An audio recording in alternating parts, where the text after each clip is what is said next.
Hi friends, welcome to my channel. ఈరోజు paneer curry ఎలా prepare చేయాలో చూసేద్దాం రండి. ముందుగా గ్యాస్ మీద కడాయి పెట్టుకొని అందులో కొంచెం అంత ఆయిల్ వేసుకోవాలి. వేసుకున్న తర్వాత పెద్ద సైజు ఆనియన్ కట్ చేసుకొని ఆనియన్ని ఫ్రై చేసుకోవాలి. అలాగే ఒక 2 టమాటాలు, పెద్ద టమాటాలు తీసుకొని వాటిని కూడా ఆయిల్లో వేసుకోవాలన్నమాట. వేసుకొని కొన్ని జీడిపప్పులు కూడా వేసుకోవాలన్నమాట. జీడిపప్పు అనేది నేను పన్నీరు కాజు చేస్తున్నా కాబట్టి జీడిపప్పు వేసుకున్నాను.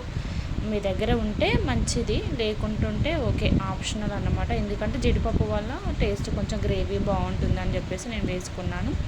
అలాగే స్పైసీకి సంబంధించి ఒక 2 లవంగాలు, ఒక 2 ఇలాచీలను, 2 యాలకులు వేసుకున్నాను అన్నమాట. స్పైసెస్ ఏముంటే అవి కొన్ని వేసుకోవాలి. వేసుకొని వాటిని మంచిగా ఫ్రై చేసుకున్న తర్వాత మిక్సీ జార్లోకి తీసుకొని మెత్తగా మిక్సీ పట్టుకోవాలన్నమాట. కొంచెం వాటర్ పోసుకొని మెత్తగా గ్రైండ్ చేసుకొని పక్కన పెట్టుకోండి. అలాగే అదే ప్యాన్లోకి కొంచెం ఆయిల్ వేసుకొని అందులో మనం కట్ చేసుకున్నటువంటి పన్నీరు, నేను 200 గ్రామ్స్ తీసుకున్న పన్నీరు తీసుకొని చిన్న చిన్న ముక్కలుగా కట్ చేసుకొని ఆ ప్యాన్లో వేసుకోవాలన్నమాట. వేసుకున్న తర్వాత అందులో కొంచెం పసుపు, అలాగే చిటికెడు కారము, చిటికెడు ఉప్పు వేసుకోవాలి. వేసుకొని వాటిని కొంచెం ఫ్రై చేస్తూ ఉండాలన్నమాట. అడుగున మాడకుండా నెమ్మదిగా ఫ్రై చేయాలి.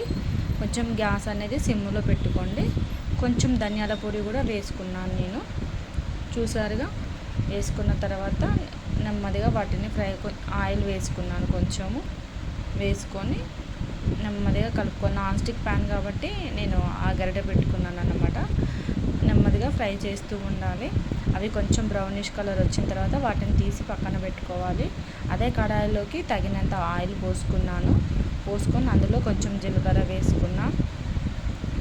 వేసుకున్న తర్వాత మనం పక్కనే గ్రైండ్ చేసుకున్నటువంటి టమాటా ప్యూరీ ఉంది కదా, టమాటా కాజు, అది కూడా ఆ పేస్ట్ అనేది అందులో వేసుకోవాలన్నమాట.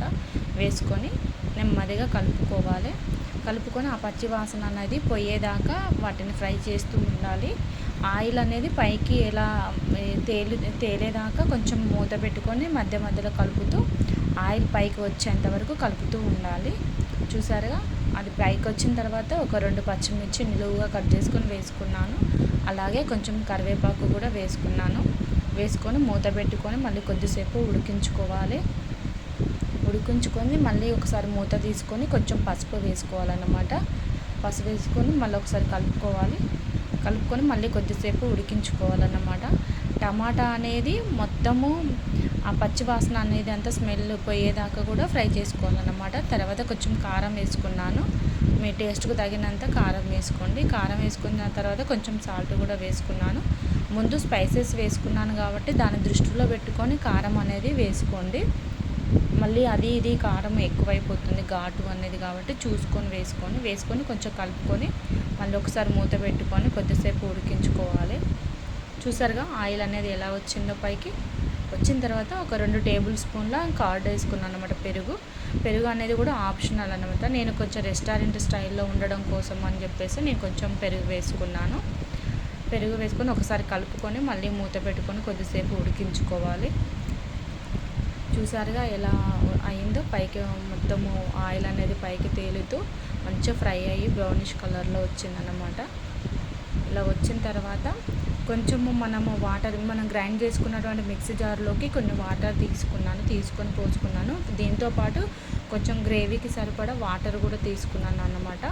గ్రేవీ మనకు చిక్కగా ఉండాలనుకుంటే కొంచెం వాటర్ తీసుకోండి, కొంచెం పలచగా ఉండాలనుకుంటే ఇంకొంచెం వాటర్ తీసుకొని మూత పెట్టుకొని కొద్దిసేపు ఉడికించుకోవాలి. ఆ గ్రేవీ అనేది దగ్గర పడిన తర్వాత మనం ఫ్రై చేసుకొని పక్కన పెట్టుకున్నటువంటి పన్నీర్ను కూడా వేసుకోవాలన్నమాట. వేసుకొని అది పన్నీర్ మొత్తం ఉడికేదాకా ఒక 5 to 8 minutes దాకా ఉడికించుకోవాలన్నమాట. ఉడికించుకుంటే పన్నీర్ కర్రీ రెడీ అయినట్టేనండి. చివరిలో కొంచెం కొత్తిమీర, కొంచెం ధనియాల పొడి వేసుకుంటే సరిపోతుంది. పన్నీర్ కర్రీ రెడీ అయినట్లే. చపాతీలోకి, రైస్లోకి చాలా బాగుంటుంది. అలాగే మన ఛానల్ని సబ్స్క్రైబ్ చేసుకునే వాళ్ళు ప్లీజ్